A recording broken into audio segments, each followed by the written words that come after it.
Hello and welcome to Shatter The Stereotypes, where our intention is to empower Black men to live extraordinary lives.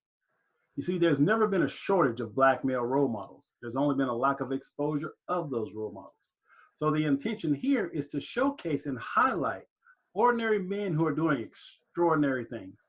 And so today I'm going to bring one of those guys to you. His name is Mr. Hakim Erwin, and he is the orator of enrichment. And he's going to be sharing a lot of information about leadership training and positivity and his amazing Just Jump podcast. So without further ado, let's welcome Mr. Hakim to the show. Hello, Mr. Hakim. How are you? What's up, Coach? How are you today, sir? It's all good, my man. It's all good. So here's a little tip. This is how me and my man Hakim connected. We were on LinkedIn. The brother sends me a link and he says, "Hey, man, I'm launching this podcast. I'd love to have you on." Anytime I see a brother that's doing positive things like this, you can count me in. So I immediately said yes. And we had a great interview. We talked for probably 90 minutes. And I said, no, I got to have this guy on my show also, because we basically have the same commitment, which is empowering Black men to live extraordinary lives. May do it in slightly different ways, but the final outcome is the same. We want to empower brothers to live extraordinary lives. So we're going to talk about several different things, but let's start off with a few icebreaker questions. So first of all, Mr. Hakim, tell us where you're from and tell us a little bit about growing up. Well, I am from West Philadelphia, born and raised. On the playground is where I spent most of my days. From there, relocated to Houston, Texas, about 8 years ago, 2012. Lived there for 6 years. Love Houston. That's my second home. And now I'm presently living in San Antonio, Texas. So yeah, growing up about the first 30 plus years of my life, lived in Philadelphia. Love Philadelphia, but just always wanted to see the world, see whatever else was out there. And I was blessed and really fortunate to do that. And now here I am in the Lone Star State and loving every minute of it. Everything's big in Texas, baby. Yes, it is. Now, name a woman who has inspired you to be who you are. That is extremely easy. So that one I will go with my mother, Mrs. Annie Pearl Erwin. She was beautiful, beautiful person. She inspired me to do a lot. She always had a counseling spirit, and she definitely passed that on to me. Because people come and tell me their problems, and I don't even ask them to do it. But just for whatever reason, she passed that spirit on to me. And that's one of the reasons why I do like to do the podcast and talk to people and help people. Just because of her, and she really influenced me, blessed me. Gotcha. Now, name a man that you look up to and admire. Well, let me go with, I'm going to say my pastor, or my former pastor. I consider him my brother still nowadays, even though I don't still go to that church, but his name is Michael Tyson. He taught me a lot just about the faith and becoming a minister, just things in life, what I needed to know. He just really became my big brother, and not just my pastor, not just my mentor, but he also became my fourth big brother. He just taught me a lot. He taught me a lot about my faith and strengthening my relationship with God. And we still have that bond, even though I don't go to that church. He's no longer considered my pastor. We still have that really, really strong bond. And yeah, so that's a brother that I definitely look up to. Nice. Now, I know you've probably got many, but try to pick one. Name a book that you love and tell me why you love it. The Art of War by General Sun Tzu. That is my second favorite book. I love that book because not only does it teach you about warfare and how to conduct proper warfare, it's also important in just understanding life and just the warfare of life, basically. It teaches you how to understand your enemy, how to understand your opposition. And, he just really maps out a plan for you to be effective in getting your game plan across and getting your strategy teaches a lot about strategies and how to set things up. So yeah, that is awesome, awesome book. Now, if you love movies, name one of your favorite ones. Star Wars: The Empire Strikes Back, the greatest movie in cinematic movie Stop history. it, stop it, You stop are it. I am your father. Classic line. Interesting you say that. Now, you see my Yoda in the background, right? Yes, sir. Yeah, man. I tell you, it's interesting. When I was 17 years old, 1977, Star Wow. Wars, the original Star Wars movie came out. I saw that movie 21 times in the theater the summer of 77. Are you serious? I'm serious. I had a friend of It's mine that crazy worked enough at to the spend that theater. much money on you to see the same movie over and over again. I had a friend that worked in the theater, so I wasn't paying for the ticket. Okay. But Okay. there was something about that movie, as strange as it may sound, that literally changed me. Okay. I couldn't stop watching it. Now, it took me 30 years to figure it out, but I figured out what it is or what it was. Because even back then, without even knowing it, that movie spoke to me about, I don't know if you're familiar with Joseph Campbell and what he calls the hero's journey. Mm-mm. Yeah, the hero's journey is actually what the movie Star Wars was based on. Okay. And the hero's journey, there's 12 stages. And in the hero's journey, the first stage is the call, meaning something speaks to you and you decide or you choose to go a different way in life. Something happens and you get called for something bigger. Oh, wow. And then there's the second stage is that you'll meet mentors along the way that will help you along this journey. And there's 12 of them, which I won't go through all of them, but there's another one where you go into the furnace, where you deal with a lot of stuff, whatever that stuff might be. For me, it was a divorce, a bankruptcy, a foreclosure, depression, and all of that. So that was my furnace. And then you come out and you come back when you finish the circle, you return home to your authentic self. And so that journey, and actually in one of my books, I wrote a whole chapter about the hero's journey. But that was why I so resonated with that movie, because Luke Skywalker's journey is that of the hero's journey. So very, very powerful metaphor in that. And it's a really good book to read too. What was it called? The Man of a Thousand Faces, I think is the name of the book Joseph Campbell wrote. But Joseph Campbell was a mythologist. Okay. And he concluded that every movie, every story is based on that theme of the hero's journey. And if you really dig deep, it's really powerful stuff. Yeah. You got me writing notes during the interview to check out Hero's Journey by Joseph Campbell. Yeah, I definitely got it. Yeah, if you don't do anything else, do a YouTube search for Joseph Campbell and Bill Moyers. Bill Moyers. Yeah, they do an interview about it. It's fascinating, absolutely fascinating. Okay. Moyers. Okay. Yeah, I definitely will check that out. Thank you. All right, I'm learning stuff even in the interview. So a couple more questions. So here, if I gave you a magic wand and you could create anything your heart desired, what would your life look like 10 years from now? What will my life look like 10 years from now? Well, I would definitely be about 20 pounds lighter to start. Might have a little bit more hair back on my head. So those are a couple things. But I would be living a very comfortable life, meaning as far as financial situations, I wouldn't necessarily want to be rich, but at the same token, I wouldn't be having any kind of financial struggles.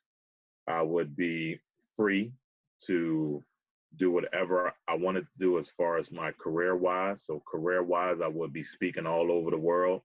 I would be, doing motivational speaking in small cities to big cities, preferably, and I know a lot of people may look at the bigger picture, but I would rather be in the smaller areas. Like I would still, want to go to the smaller cities and the smaller communities, because that's where people really need help. And I know that might sound kind of cheesy, it might sound kind of corny, But being from that environment, it seems like once people get big or whatever, or they get a lot of money, they forget all about the little people.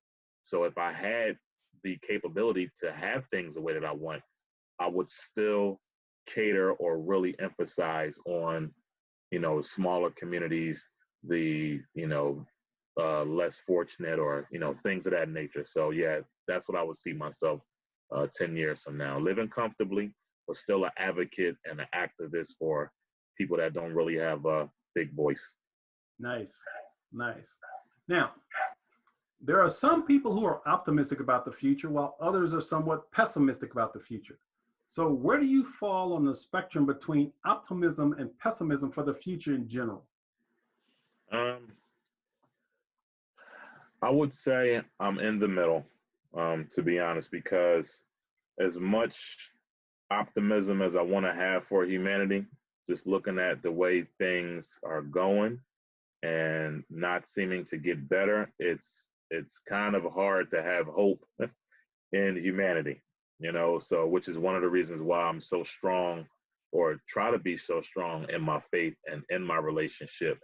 And I don't want to turn this into anything religious, but I mean, that's just my life. That's why I put so much trust and faith in God, because I don't trust humanity, just the way what we have done with things. So, yeah, I would have to say I'm in the middle. I In the middle. want to have a lot of hope for humanity, but just the way that people treat each other. And that's one of the reasons why in my seminars, and we'll talk about that later, why I have such a drive on leadership. How we treat people says a lot. So that's my personal mission. So I would have to say, yes, I am in the middle, guiding a little more towards the optimistic, hopefully. Hopefully. There you go. There you go.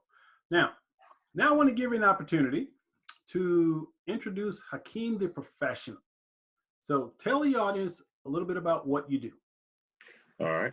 Well, again, my name is Hakim Erwin. My brand is the Orator of Enrichment. So I am a life, leadership, and public speaking coach. I'm also a contract trainer.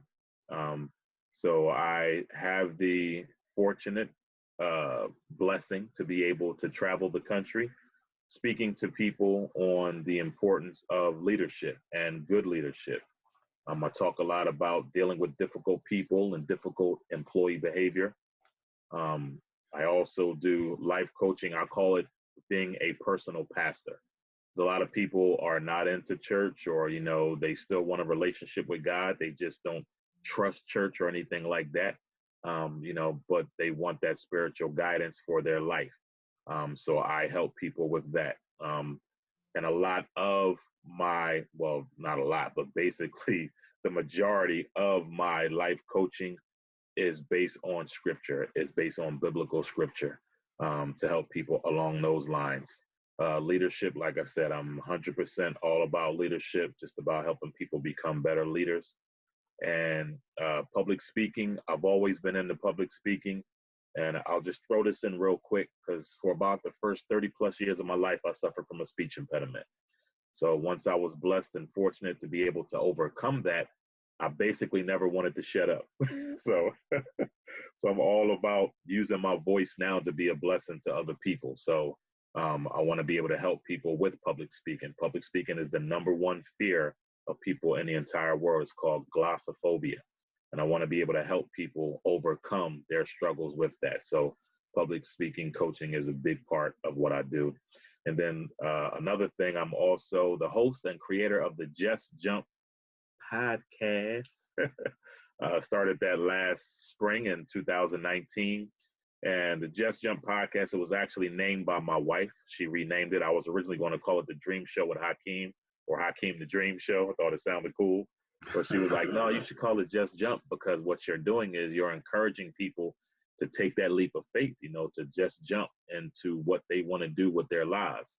And that's what I did in the beginning of 2019. I left my corporate good paying job, jumped into a career of running my own business, the speaking. So I want to be able to encourage other people to do that. So I got on and I started to invite great people like yourself to be on the show. and to encourage other people to make that jump. So that's the gambit. Writing a book right now. So that's going to be out soon. I'm all over the place, man. I'm just doing everything I can. Now, you are a public speaker. Yes, sir. And you mentioned that you had a speech impediment. So for those who are listening who may be struggling with something similar, obviously you are proof that a speech impediment can be overcome. Yes. So can you give the listeners any tips on what did you do to overcome that speech impediment? One of the things, the very first thing I had to do was just be honest about the fact that I had a problem.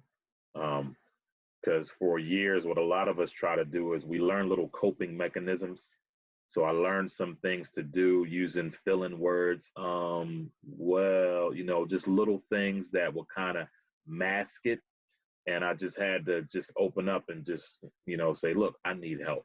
And so that's what I was blessed and fortunate to do. For me, it was a little bit different because I was called into ministry, which sounds kind of crazy because how can you have a speech impediment, but then, you know, you'd be called to be a preacher. But that worked out for me because when I went to theology school, the first two classes, ironically, the first two classes I had were voice and diction and public speaking. So they taught us a lot about projecting your voice. And that's a lot of what I incorporate in my public speaking training. I teach people about how to project their voice. Slow down is one of the main things with people with speech impediments. Slow down, allow your thoughts to be able to be collected. Sometimes we talk before we actually get the whole, you know, thought process out. So take your time. You know, you don't always need to answer someone right away, things like that. Take your time. So first admit that you need the help. You know, take your time when you're speaking so that you can articulate your words, that you can get your thoughts out, and, you know, just follow those steps. And then for anything extra, come see me. No, I'm just kidding. You know, I'm very sarcastic, man. I'm working on that. You know, it's interesting because my son, when he was probably 3 or 4, he started off stuttering. Mm-hmm. And so my wife at the time was saying, you know, we need to take him to a speech therapist, you know, to kind of help him with that issue. I said, no, but I just want to try something. Because my son and I were really close. And so I told him one day, I said, Mike, here's the thing. Number one, don't be ashamed of your stuttering. Don't be ashamed of your stuttering. I said, because the only thing about stuttering is, he says, your mouth can't keep up with your brain. I said, you're so smart that you're trying to do too much at once. I said, now, like you just said, if you'll slow down and pay attention to what you're thinking and slow down what you're saying, yes, it'll help. And so just through my love and support, and I actually made it fun with him, yes, he actually overcame stuttering. Yes. Never took him to a therapist or anything, but just my support. And whenever we would talk, whenever he stuttered, I would just kind of smile, and he would say, oh, I got to keep up with my brain. Yeah, I like that one. I like that one. It's amazing how, you know, just a little love and support, what it can do, you know, without shaming him or embarrassing him or making it a big issue. And he overcame it in less than a year. Yeah, I had a lot of support, especially in my school, you know, because I was honest about it when I went to school. And one of my teachers, she always says, because I invited her to my sermon and licensing, and she always says, it is amazing how when I first met you, you had this speech problem, but when you got up there and you preached that sermon to all these people, you wouldn't even have known you had a speech problem. I was like, hey, that ain't nothing but God. There you go. There you go. Now, you've talked about leadership trainings. Yes. So tell us a little bit about what does that mean for the audience? When you say leadership, there's lots of buzzwords around leadership. So how would you define leadership? I would define leadership as basically service. A leader they have to have an open mind. They have to understand what empathy is, how important empathy is. There's a book out by a gentleman by the name of Daniel Goleman. He wrote a book called Emotional Intelligence. Emotional intelligence is a very, very important thing for people who are trying to understand leadership and what leadership is you have to be able to relate to your people. You have to be able to understand what your people are going through. It doesn't mean that, like I tell my people all the time who come to the seminars and everything, it doesn't mean that you have to go hang out with them at the bar or, be by their bedside in the hospital and all this type of things. But at the same token, as a leader, you should understand what's going on with that person in their life and be empathetic to it. Not necessarily sympathetic, but be empathetic so that they know, your people need to know and understand that you care. Right. You care about them. When people, in most cases, when people who work for you know that you care, they will do more for you, or at least that has been my experience. So all around leadership is basically servitude. And if you approach it from that aspect, you'll get far better results. My father used to say, you can get more bees with honey than you do with vinegar. So that's the mentality behind a good leadership. They understand is service. I'm serving my people to get the best out of them so that we can collectively achieve this goal. So in essence, roundabout, that's what leadership means. Yeah, and a couple of quotes that come to mind when I think about leadership. One is that a true leader is not one who, how did it go, has the most followers, one who creates the most leaders. Exactly. And another one is a true leader doesn't say, follow me. A true leader says, I'll go first. Right. And when you, as you mentioned, when you have that connection and empathy with your employees, people will follow you. Yeah.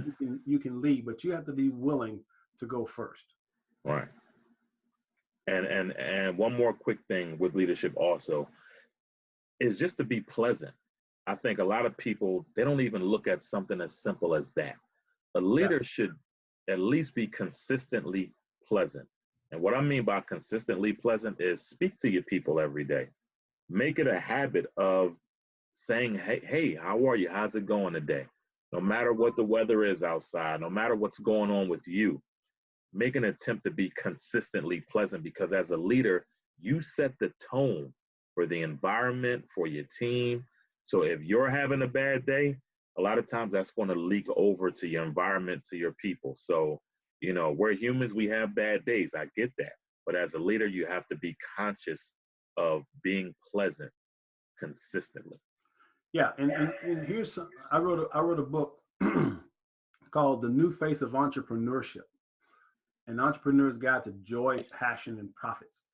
And in the book, what I talk about in terms of leadership is understand that as an entrepreneur, you are a leader. Yes. And it's amazing how the leader sets the tone for everything in that organization. Yes. And so a perfect example of this, without getting political, this has nothing to do with politics, but if you look at our current president, he's the leader.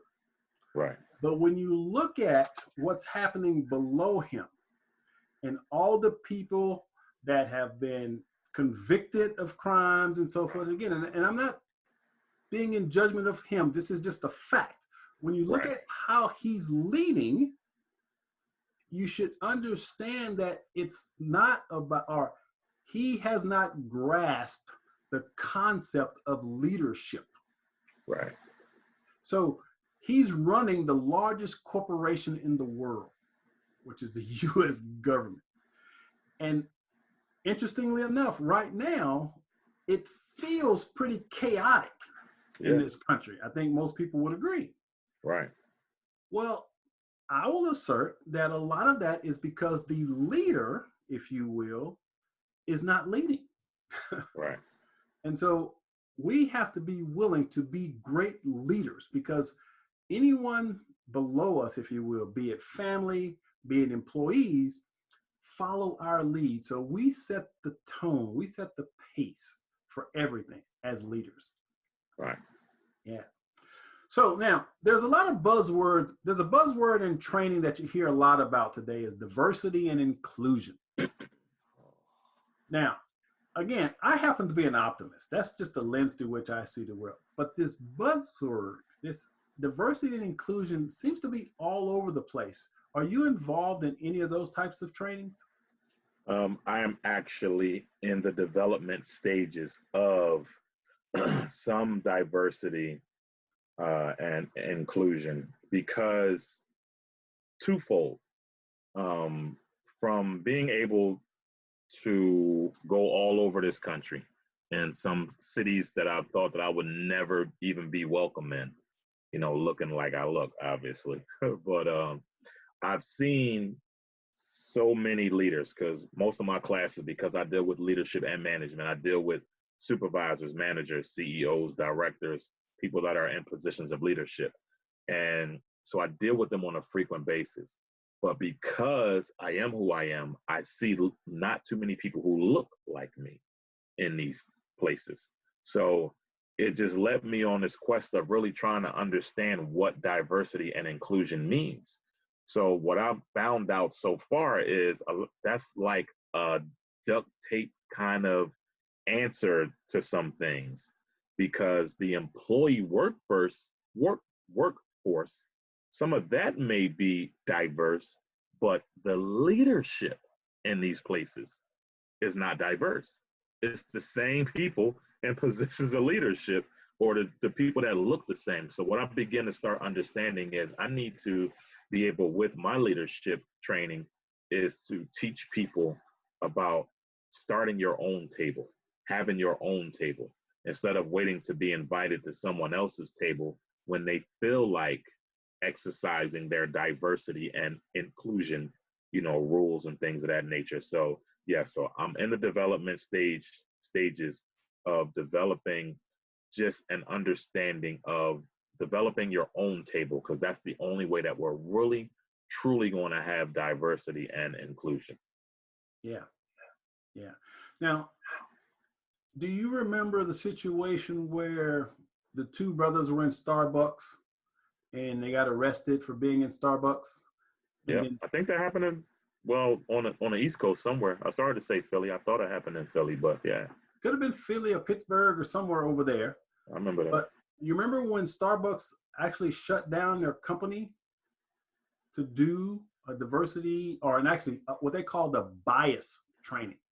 Oh no. Did you ever see that? No, I didn't. So again, this is the optimist in me. I have no idea about the content of their bias training, but as a result of that experience where the two brothers were arrested simply for being black, let's just call it what it was, the CEO said, we got to do something.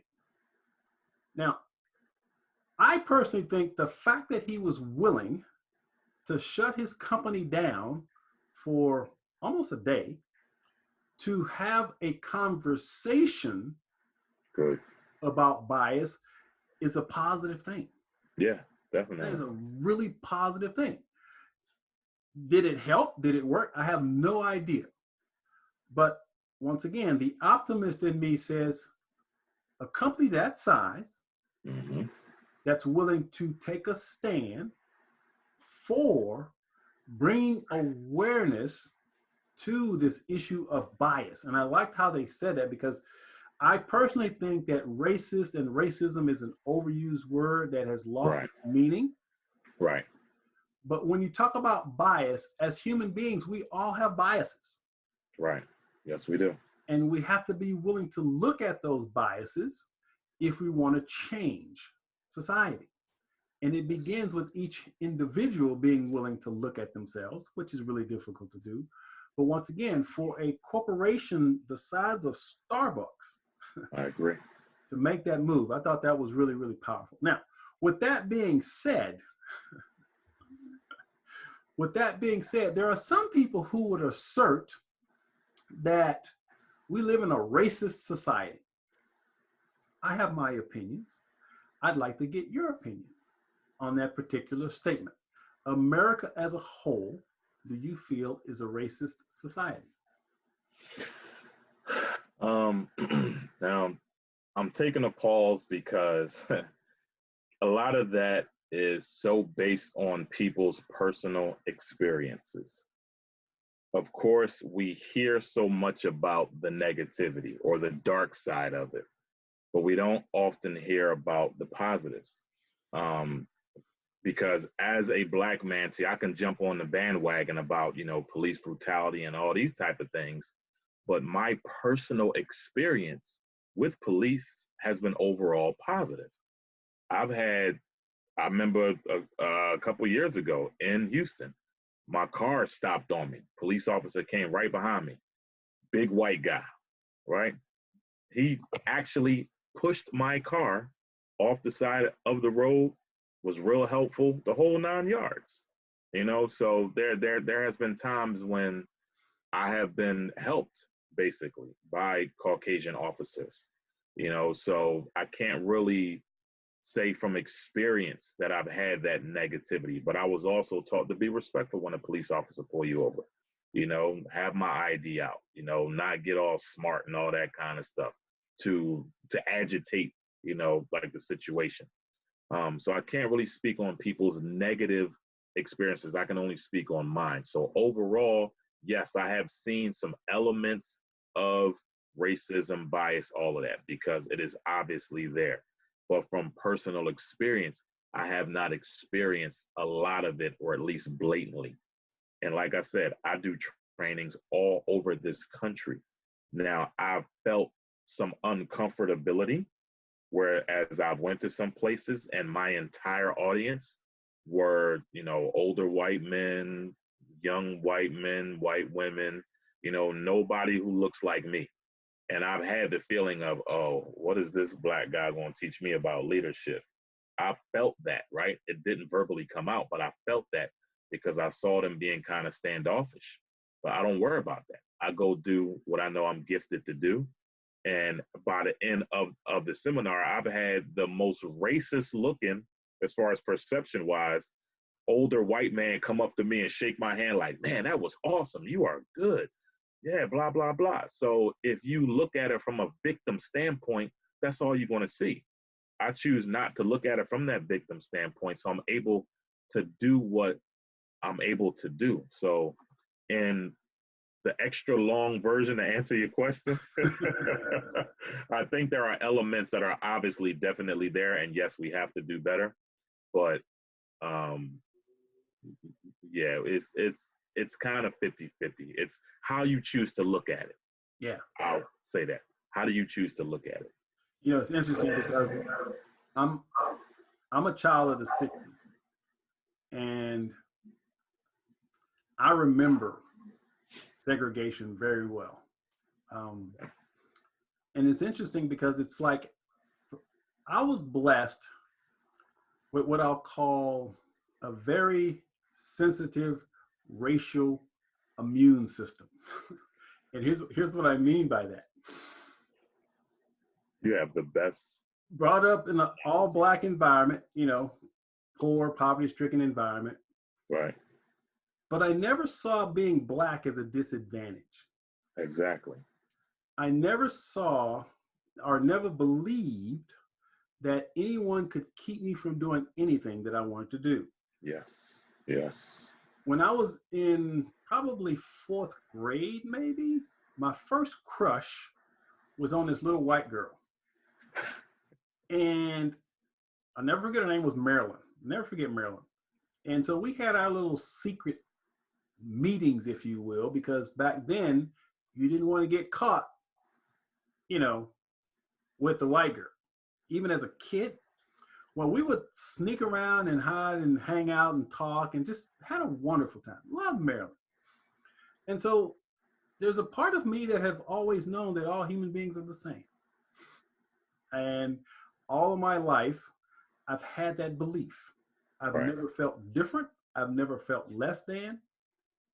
And so one of the things that I've been accused of is not being black because of my optimism. Now, my optimism comes from a lot of different things. Number one, personal experience. Number two, I'm a huge believer in science. And what I see is there's a guy named Hans Rosling, but unfortunately he died not too long ago. But he's a Swedish guy. And I'm not one that likes to look at statistics. Matter of fact, I really dislike statistics. But this guy, Hans Rosling, did these statistical graphs that show the world, if you will, and how he plotted over like 100 years. And in his visualization graphs, you could see how he started off at this particular year and how actually everything around the world is actually getting better. For example, when you look at poverty rates around the world, things are getting better. People with access to clean water, which kills more people than almost anything. Everything's getting better because of sanitation and technology. And he talked about all these different things and showed in statistics how the world is actually better now than it's ever been. And yet most people, if you ask them what direction the world is heading, they'll say it's heading in the wrong direction. Yeah. I say all that to say that as a man who happens to be Black, I don't believe we live in a racist society, but without question, we live in a biased society. And it's biased because the majority of people that are running things are white, and they have a lens through which they see everything. It doesn't necessarily mean that they're racist. It's just that they can only see through their little biased eyes. Right. So it's up to us, people like yourself, myself, who are having this conversation I'm not in any way defending anyone. Right. I'm simply giving you my perception. And my perception is we change the world by changing people's perceptions of us. Right. Yes. So for me, like you just said, when you go to a training, their bias automatically says, uh-oh, what's this guy going to teach me? Who is this? Especially when his name is Hakim. Right? Yeah, really. And so their immediate bias was probably defensive, a little unsure. Why? Because our media has perpetuated this idea, this bias about what Black men named Hakim might do. Right, exactly. But then when you start being who you are and you start training, those biases go out the window. Yes, they do. Because now you've shifted their perception of what a Black man named Hakim can do and be. Yes, sir. And so I have always seen myself as a representative in some ways. And how I carry myself, to me, in front of anybody, is how I represent my culture. And so for me, number one, intellect is an important part of that. So you shut down the haters with brilliance. That's how you shut down the haters. You be who you are, you express who you are, you let your light shine. And when you do that, there's nothing you can't accomplish. That's right. So, with all that being said, just wanted to touch upon that just a little bit because I know that you and I have had similar experiences. And I know that we are kindred spirits in our approach, just based on the conversation you and I had. So I feel a kinship with you because I know you relate, and I definitely can relate to where you are. So I just wanted to throw that one racial question out of there. Now I want to jump to what we began this conversation with, the Just Jump podcast. Now, I got to agree with your wife. I think she nailed it. She did. That's my baby. I think she nailed it because Just Jump is really what we're talking about here, especially as men of color. Yes. Because we have to be willing to just jump into our greatness. Yes. Now, we're all aware of the obstacles and the challenges. Police brutality, high incarceration rates, poverty, high school. We know all that. But if we are willing to just jump into our greatness, it is my belief that every man of color, every Black man can today create an extraordinary life. Yes, So sir. you touched upon it just a minute ago, but tell me, so why did you decide to launch a podcast to begin with? Um, it's because I had a voice. I had a voice and I wanted to use it for good. I have read up on podcasts. Um, I also looked at it as too, with being a speaker, it gave me a platform to be able to share my ideas about some things. And can you still see me? Yes. Okay. I'm sorry, I got that little message up again. Yeah, so it gave me the opportunity to share my thoughts, my ideas on some things, to reach an audience that I would probably never really be able to reach in person. So it allowed me to do that.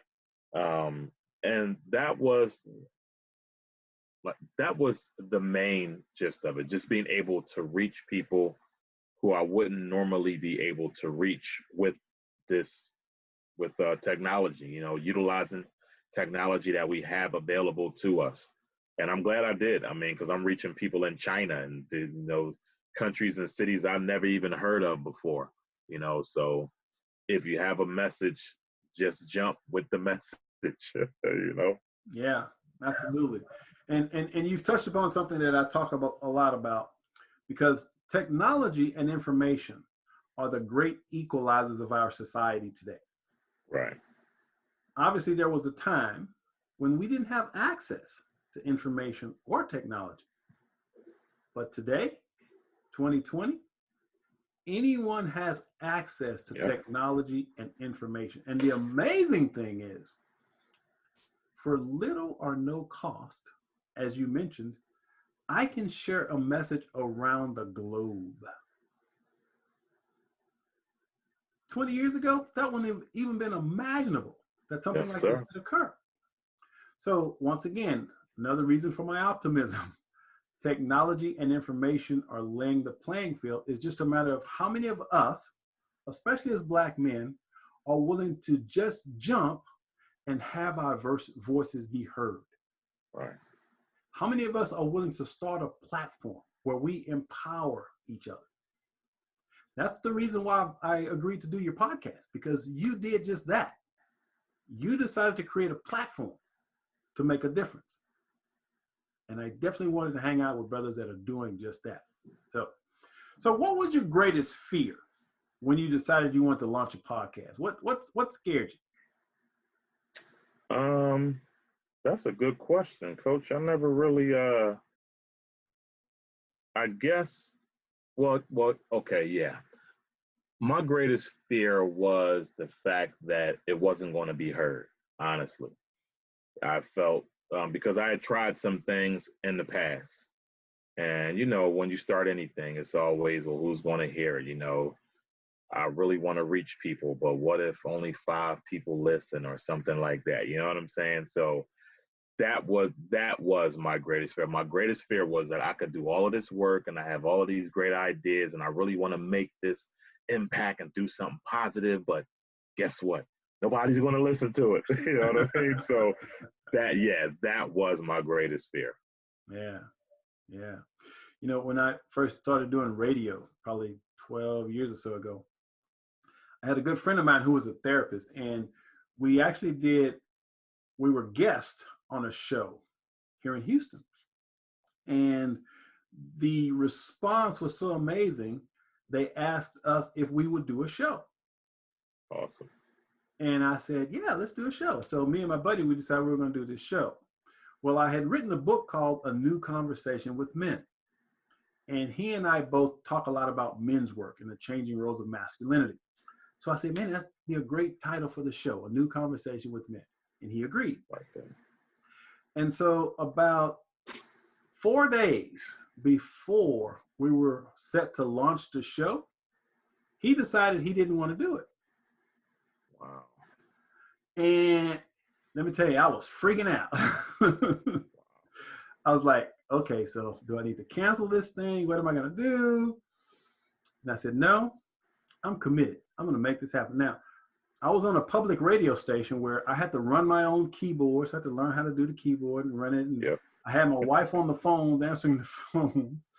And I just jumped. There you go. My first couple of radio sessions, I was awful. I was terrible. I mean, there were so many ahs and ums, and one caller even called in and told me how bad I was. Wow.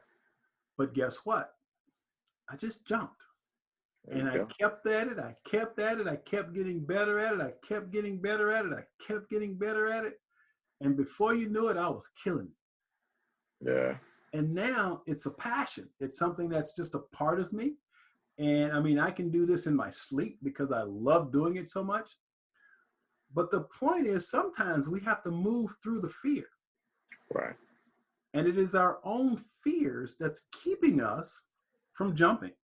Right. It's our own fears that's keeping us from living the life that we're capable of. So we have to be willing to align ourselves with people that are actually going to help push us off the edge. Right. Because we may be sitting on the precipice thinking about it, overthinking it. And that support system goes, jump and grow wings on the way down, baby. There you go. There you go. That's what happens sometimes when you just jump, when you just trust. And obviously it comes to having a relationship with something greater than yourself. You can call it God, you can call it whatever you want to call it. As a former atheist, I used to struggle with the word God. So if you're struggling with the word God, that's okay. But know that there's something bigger than you. That when you jump, it'll be there to catch you. And that's where faith comes in. You got to have faith in that which you can't see, but inside, internally, that you can make it happen. And so my definition of faith is a commitment to a reality that only you can see. Right. So it's just between you and God. When you get the vision, only you can see it. And when you jump, if you have faith, eventually you can bring it to fruition. But you got to be willing to jump first. And that's why faith is so strong, though. Faith is so strong, because it talks about, the Bible, for me, talks about faith is the substance of things hoped for, the evidence of things not seen. And I really had to break that down and really, understand that. And I had those people pushing. I had people telling me for years that, man, you got a nice voice. You should be doing radio or something, right? People constantly telling me that, but no program directors were telling me that. I'm like, okay, well, can y'all go tell the radio people that? So that's another thing. Like we talked about leadership, I looked at, and I didn't understand it then like I do now, or at least with the same thought process, but I had to create my own table. The opportunity was there, the ability was there. I had a background in audio. I used to do a recording and things like that, so I knew how to do all the audio stuff. I had the voice, I had the ideas, I had the technical skills. I had everything that I needed to do this. And so, people pushed me, out there to do it. My wife named it. All I had to do was just jump, basically. All I had to do was do what I tell people to do, and so I had to create my own table. So now I'm helping other people try to, and that's, like you said earlier, that's what I think a leader has to be able to do. I'm helping other people. People are actually like sending me messages now. Hey, like, how do you start a podcast? How do you do this? My former coach asked me like how to, like how to do the podcast, how to start the podcast. So I helped him out. So it's just about helping people. Yeah, and again, that's why I really love the title, Just Jump, because that is so appropriate. And the truth is, and this is just a number I'm throwing out there, I'd say 90% of the people on the planet aren't willing to jump. Yes, sir. I'd say 90% of the people. People will sit there, and I like the metaphor of being in a football stadium. Okay. So you're in the football stadium. You got 60,000 people in this stadium. You got on the football field, you got 22 players on the field. Mm-hmm. You got coaches on the side. Okay. But those 22 people on the field, do you know what it took for them to get there? It took years of practice, Yes. dedication, sacrifice. Yes. But notice the 60,000 that's in the stands are the ones always talking all the noise, attacking and judging and criticizing and pointing fingers, but yet they're not on the field. So if you want to be successful in life, you've got to just jump so that you can get on the field. You got to jump out of the stands, jump on the fields of life, and play to the best of your ability. Right. You see, I never dreamed that I'd be a writer or a speaker, as a matter of fact. You know, I've got an 11th grade education, but Wow. I've spoken across the country. I've written 8 books. I've hosted public radio show.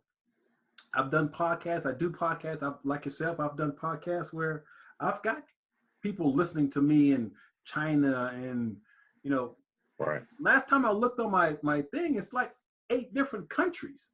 Right. People, Places never heard of before. yeah, places, and they're listening to my stuff. And that's pretty amazing. Well, Yes, the truth is, I just decided to jump. So everyone watching this, I just want you to be willing to jump and grow wings on the way down. Now, Hakim, as we wind down a little bit, time flies when we're having fun. I know, right? But my latest book is called The Cure for Onlyness, A Black Man's Guide to Joy, Passion, and Purpose. Now, I define onlyness as a feeling of separation and disconnection from others because of race. Now, as a man who happens to be Black, and I know that, as you mentioned, you've been in situations where you're the only man of color. Yes, sir. Have you had that feeling of onlyness in your experience? And you've already answered that question, but just expound on it just a little. Yeah, definitely. I first really began to notice it during my corporate life. Actually, the seeds of it were planted with my very first job. I used to work at the Philadelphia Zoo. And I noticed at a very young age, I think I was 17. As a matter of fact, I was still in high school. I didn't go full time until I graduated high school. But I noticed here I'm outside in the elements, right? But the people in the office seem to be having a good old time, and they making way more money than me. And I'm working a lot harder than them. So I picked up on that really, really, really early. And so as I got older and I started getting those opportunities, and I just began to see, okay, so I'm the only, why nobody else in the office look like me? But when I go down to the warehouse, that's where all the brothers is. And I really, really noticed it. I used to work for the steel company back in Philadelphia.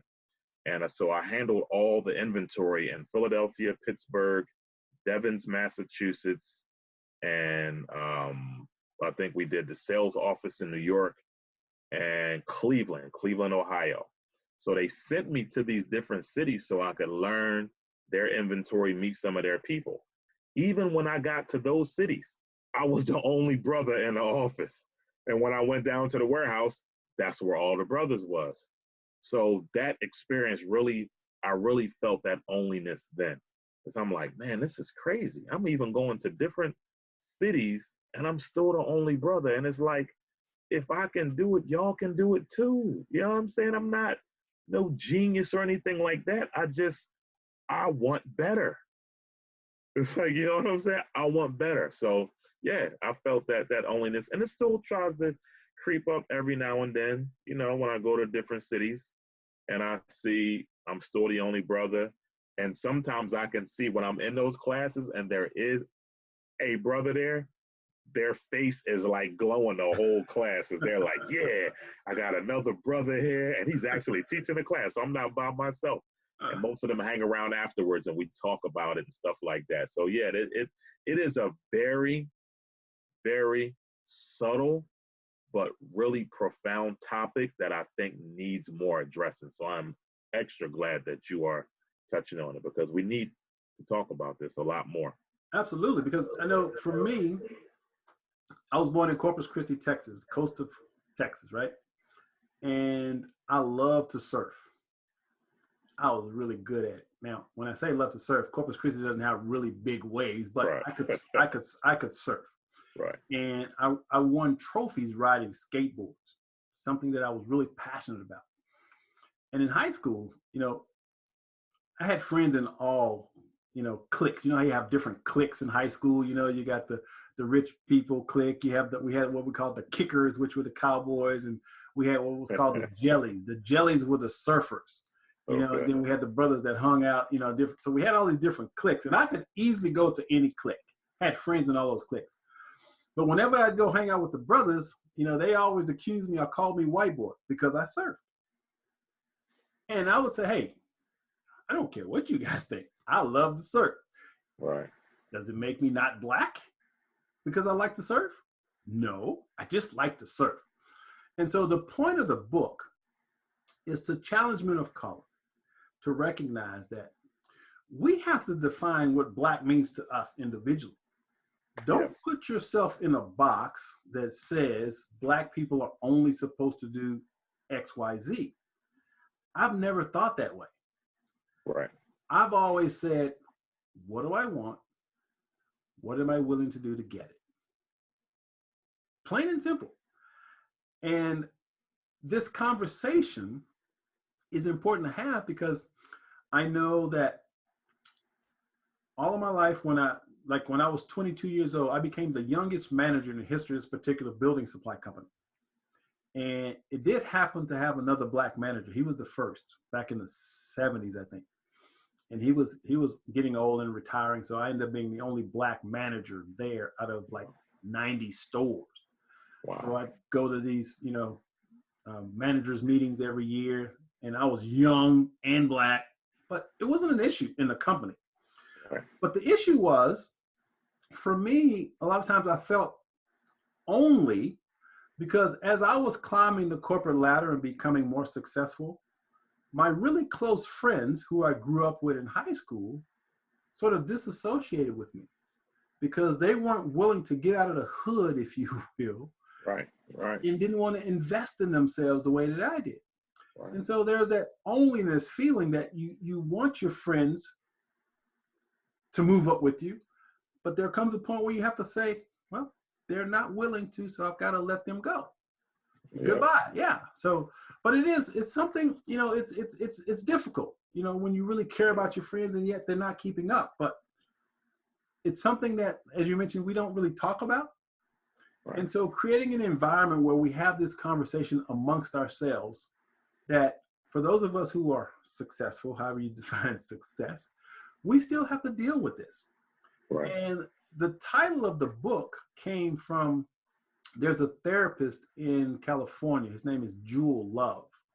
And he runs an organization called Black Executive Men. And his clients are some of the smartest, wealthiest black men in America. I mean, you're talking Harvard graduates, Stanford graduates, they're running teams on Google and Apple. And I mean, these brothers are killing it, right? Right. But they're all dealing with the same issue. And he said the number one mental health challenge for black men was loneliness. That feeling that we just talked about. So no matter how high we may climb up the corporate success ladder, as men of color, we still sometimes have to deal with loneliness. Right. And so that's what this whole conversation is about. And shattering the stereotypes means as black men, we're willing to shatter the stereotypes that black men don't ask for help. Because the three most difficult words for any man to say is, I need help. And when it comes to black men, I think it's even amplified. We are, because for one, we say things like, black people don't do therapy. Jesus can fix it. But Yeah. I think I think it's time for us to have a new conversation, and that's exactly why I've launched this book, The Cure for Loneliness. It's an empowerment, transformational book designed to empower Black men to live extraordinary lives, because I recognize that if I can overcome all the challenges that I mentioned with the limited amount of education that I have and write 8 books and do all the things, then I know it's absolutely possible for anybody watching this video to create an extraordinary life. It's really, Definitely. it's really that simple. So, how do you personally deal with, now, I think I know the answer to this, but how do you deal with that onlyness feeling? What's your way of dealing with it? Do you have someone you talk to, or what's the remedy for those who are listening that are struggling, or maybe struggling with this feeling of onlyness? What do you do, or what advice would you give to men of color who may be struggling with that? Well, I would. It kind of depends on your situation. So I'll start with my own personal situation. My own personal situation is my wife is my best friend. So, and I believe that's important. I know people talk about Black love and all that kind of stuff, but love is love. My wife just happens to be Black, right? So, but I love my wife, and I trust my wife. So we have conversations. So when I'm dealing with something, I talk to her. I share with her how I feel about something. I had to learn how to let the guard down, and I'm still learning that. So I'm not saying I'm there. So for me, when I deal with that and I tell her if I'm feeling like, man, here we go again. I'm the only brother in there. And I know I have done that. I have text her or told her like, here we go again. I'm the only Black guy in there, but you know what? I'm gonna do my thing. Ain't gonna worry about it. And she's encouraging. She tells me, babe, you got this. Don't worry about it. All those type of things. So if you are married, you know, build that trust with your wife. A lot of women talk about those things that, we as men, we don't talk. So start there. Start telling her about that loneliness or that onlyness feeling that you have. Share those type of things with her. Open up, talk. It definitely helps me. And then the other part for me personally is my relationship with God, my relationship as a believer in Christ, my relationship. I work on that relationship. I read, I pray. I try to reinforce, myself with Him so that I can deal with these things because it's not easy. So those are my 2 main things. So that's what I would really try to advise someone who may be struggling with that. Get yourself a support. We can't do this by ourselves. A lot of men, we think we strong enough. Yeah, I can do this on my own. Boy, if you don't get yourself some help, go get yourself some help. You got to trust somebody, you know. Yeah, take those steps. Get yourself some help, and then be willing also to open up to other people as far as teaching other people, mentoring. You know what I'm saying? If you're in that position of influence, be willing to mentor somebody, be willing to share. It may not be your children, it may be some other young African American man, be willing to mentor. So so that would be the advice that I would give. Now, the title of this podcast is Shatter the Stereotypes. And you've just shattered the stereotype, because the stereotype is, as Black men, first of all, we don't know how to create intimate relationships, or we don't have that loving, Right. supportive spouse. And so I'm really glad to hear you say that. First thing you mentioned was your wife and that partnership, because I think that's one of the challenges that we as men of color have, is we don't create those types of relationships. Right. As our foundation. And that's the foundation of it all, to have that support system when you're dealing with all that external stuff, because you come home, and when you come home, that should be your sanctuary. That's right. So all that external stuff, when you come home, it should be a place of love and support. And I know I've built that. Been with my wife 20 years now. We've been married for 18 almost. So having that support system is really, really important in dealing with that. And I couldn't agree with you more in having that connection to that which is greater than yourself. That's right. So you get to, again get to choose what you call that. For me, I just call it source. There's a source. There's a divine energy and intelligence that created this universe, and I'm connected to that source. And it has allowed me to move through all the obstacles and challenges in my life. And I couldn't have done it without that connection to that source. So that's an important part of my life. So last question. And this is something that I very seldom hear brothers talk about. What brings you joy? The first thought that popped into my mind when you asked that question, and I'll just verbalize it then, is my family. And that might sound corny, cheesy, whatever, but as much as my children drive me crazy, because I have the very small children, they also bring me so much joy. All my children bring me joy. The little ones, I guess, just because they're the ones who don't have the filters. You know, the older children, they have filters. They kind of think about some things. The little ones, they just, I love you, daddy, or, but whatever the case may be. So I think about my family. I think about my wife, just how supportive she is. The fact that she's from New Orleans, so she can cook, so that brings me a lot of joy. She's a Saints fan, but God bless her. But yeah, my family brings me joy. I have children in Philadelphia also too from a previous marriage.